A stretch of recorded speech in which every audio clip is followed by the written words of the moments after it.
جواب بڑی شدت سے درکار ہے۔ حضرت علی رضی اللہ تعالی عنہ نے فرمایا، اے عورت، واقعتاً مجھے اللہ تعالیٰ کے رسول صلی اللہ علیہ وآلہ وسلم نے، میرے تایا زاد بھائی نے باقاعدہ یہ بات کہی ہے کہ میں علم کا دروازہ ہوں۔ آپ پوچھیں کہ تم کیا پوچھنا چاہتی ہو، میں تمہیں اس کا جواب دوں تاکہ تمہاری زندگی سہل ہو سکے۔ اب وہ عورت آپ رضی اللہ تعالیٰ عنہ سے کہتی ہے کہ اے علی، میں ایک شخص سے بڑی محبت کرتی ہوں، وہ شخص مجھ سے محبت کرتا ہے، میں اس شخص سے محبت کرتی ہوں صرف اور صرف اپنی روح کی تسکین کے لیے، لیکن وہ شخص مجھے چھونے کی کوشش کرتا ہے، وہ میرے جسم کی جانب اپنا ہاتھ بڑھانے کی کوشش کرتا ہے، وہ مجھے چھو کر اپنی نفسانی خواہشات اظہار کرنا چاہتا ہے، انہیں پورا کرنا چاہتا ہے، مکمل کرنا چاہتا ہے۔ اے علی، میں پوچھنا یہ چاہتی ہوں، کیا وہ میرے جسم کو اگر چھو لے، اگر وہ اپنی نفسانی خواہش کو پورا کر لے، اگر وہ اپنے نفس کی بھوک مٹا لے تو کیا یہ جائز ہے؟ کیا میں اس کے ساتھ اپنا جسم کو شیئر کر سکتی ہوں؟ کیا ہم دونوں آپس میں مباشرت کر سکتے ہیں بغیر شادی کے؟ جب حضرت علی رضی اللہ تعالیٰ عنہ سے یہ سوال پوچھا گیا تو حضرت علی رضی اللہ تعالیٰ عنہ نے فرمایا، اے عورت، محبت وہ ہوتی ہے جس محبت کے اندر انسان دوسرے انسان کی عزت کرے۔ ادب پہلا کرینہ ہے محبت کے کرینوں میں۔ اگر کوئی کسی سے محبت کرتا ہے تو سب سے پہلے اس کی عزت کرتا ہے۔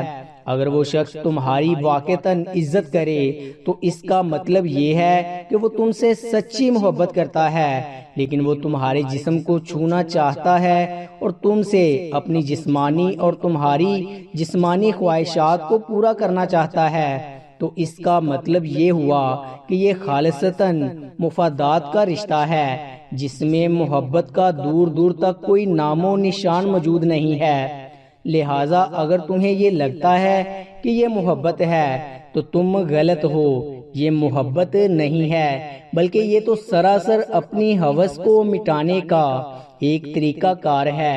محترم ناظرین، اصل محبت کا تعلق انسان کی زندگی کے اس لمحے سے ہے جس لمحے میں اسے یہ احساس ہو جائے کہ کوئی شخص مجھ سے پیار کرتا ہے، اور اس چیز کو سوچتے ہوئے اس کا دل اور دماغ روشن ہو جائے اور وہ مزید کسی چیز کی دنیا سے توقع نہ کرتا ہو، کیونکہ وہ چاہے اور جانے کہ بھائی میں زندگی میں جو چیز چاہتا تھا وہ مجھے مکمل طور پر دستیاب ہو چکی ہے، اب میری زندگی انتہائی سہل اور آسان ہو گئی ہے۔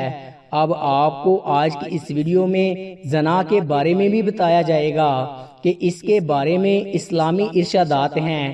کیا شادی سے پہلے اگر بیوی نے زنا کیا ہو اور اس کے شوہر کو شادی کے بعد اپنی بیوی کے زنا کے بارے میں معلوم ہو جائے تو وہ شوہر کو کیا کرنا چاہیے؟ ناظرین، سوال کے سیکشن میں ہم لوگ منتقل کر رہے ہیں۔ اس کا فتویٰ کچھ یوں بیان کیا جاتا ہے کہ ایک آدمی نے بازاری عورت سے شادی کی ہے، شادی سے پہلے وہ مرد اس عورت سے ناجائز تعلقات قائم کرتا رہا ہے اور اب انہوں نے شادی کر لی ہے۔ قاری صاحب کہتے ہیں کہ جسے زنا کیا جائے اس سے نکاح نہیں ہو سکتا۔ قاری صاحب کی بات درست ہے، واقعی ایسا نکاح حرام ہے۔ اللہ تعالیٰ فرماتے ہیں سورہ نور میں، اور حرام کیا گیا ہے اوپر ایمانداروں کے زانی زانیہ یا مشرکہ کے ساتھ، اور زانیہ کا زانی یا مشرک کے ساتھ نکاح مومنوں پر حرام ہے۔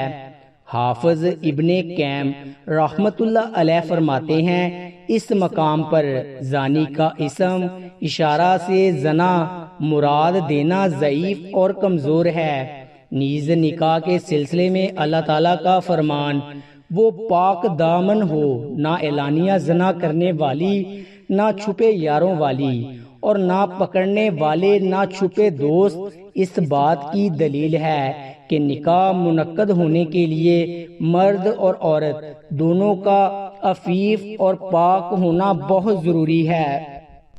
محترم ناظرین، اگر کوئی عورت مرد زنا کر لے تو کیا ان دونوں کا آپس میں نکاح جائز ہوگا؟ اور اگر شادی کے بعد پتہ چلے کہ میاں بیوی میں سے کسی ایک نے ماضی میں زنا کیا تھا تو ان کے نکاح کا کیا حکم ہوگا؟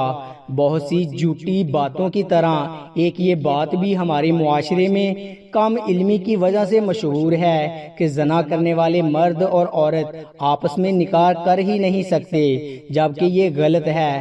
بلا شبہ یہ ایک غلیظ ترین گناہ عظیم ہے، مگر ان کو نکاح سے روکنا درست نہیں، بلکہ میں سمجھتا ہوں کہ اگر کسی سے یہ جرم ہو جاتا ہے تو ان کو آپس میں ہی نکاح کرنا چاہیے تاکہ ان کے معاملات آپس میں ہی رہیں، اور ان کا نکاح بالکل جائز ہے اور ہو سکتا ہے، مگر شرط یہ ہے کہ وہ نکاح سے پہلے سچے دل سے توبہ کر لے۔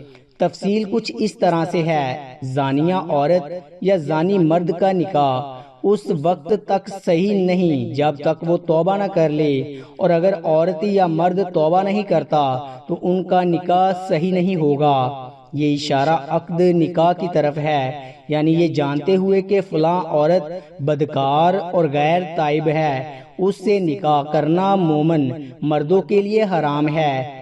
اسی طرح اپنی پاک دامن بیٹی کو کسی بدکار شخص کے نکاح میں دینا جو تائب نہ ہو مومنوں کے لیے حرام ہے۔ گندی عورتیں گندے مردوں کے لیے ہیں اور گندے مرد گندی عورتوں کے لیے ہیں، اور پاک مردوں کے لیے ہیں اور پاک مرد پاک عورتوں کے لیے ہیں۔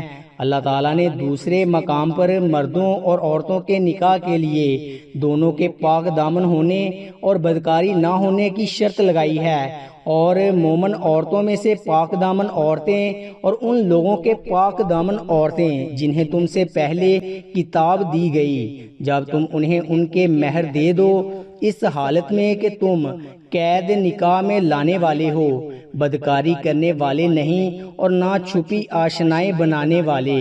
شان نزول میں مروی حدیث رسول صلی اللہ علیہ وآلہ وسلم سے ثابت ہوتا ہے کہ بدکار عورتوں یا بدکار مردوں سے جو تائب نہ ہو نکاح حرام ہے۔